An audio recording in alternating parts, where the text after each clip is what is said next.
is about others. A leader, as the Bible describes a leader, is a servant. For you to lead, you must first agree to serve.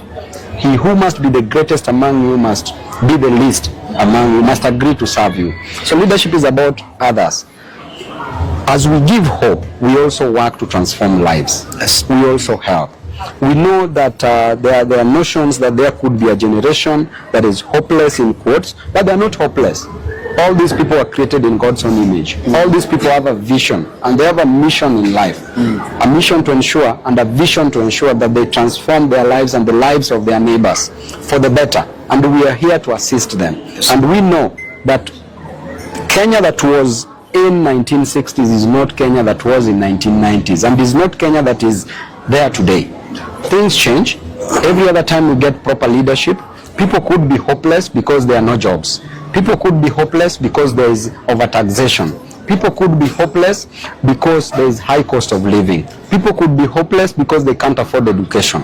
But there is always hope, and the hope is the Almighty God. You can never delink politics from economic development. The role of politics in economic development, they are like twins.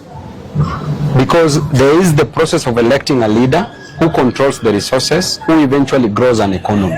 So these two things are twins. Everybody in this country, anybody who goes to cast a ballot is a politician. That is a political process that they are engaging in, which means that they are all politicians. So the question is, after electing a politician, what do these politicians do? Some become dealers, others become leaders. Some have a mission to destroy the nation, some have a vision to transform lives.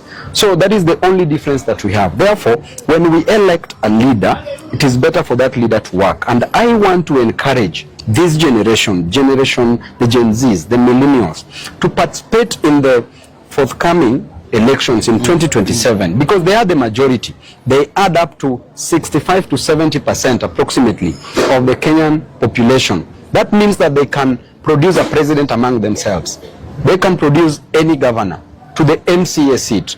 So do not just participate by voting, but also participate by going for these elective seats. And that is what we are going to encourage. And I always say that if you are not on the table, break that table. But you remember, Jesus was also breaking a table in church when people brought nonsense in the church. That is the spirit. Actually, as we speak, I will wait for the decision of the people. As at now, I'm spoiled for choice. As I always say, Percy, by the grace of God, leaders are chosen by God. Yes. And as at now, we are overqualified to be the president of the Republic of Kenya. It is only Babu Owino who can beat Ruto squarely by a day before elections. Wachana na ile watu nasemanga asubuhi. Ini a day before elections tunaweza mwangusha. Ama vipi mrembo? Unaona huyu ni vota yangu ashakubali. Then we are also overqualified to be a governor of Nairobi and also to be a member of parliament. But the most important thing is service to the people. It's not just the electoral process. It's what do you do after being elected?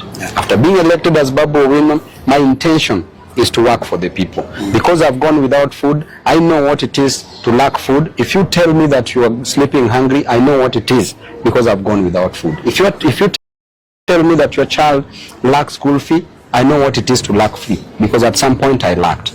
Therefore, the kind of leadership that I want in myself at whichever position that I will vie for in 2027, that shall be guided by the Almighty God. I shall work for the people.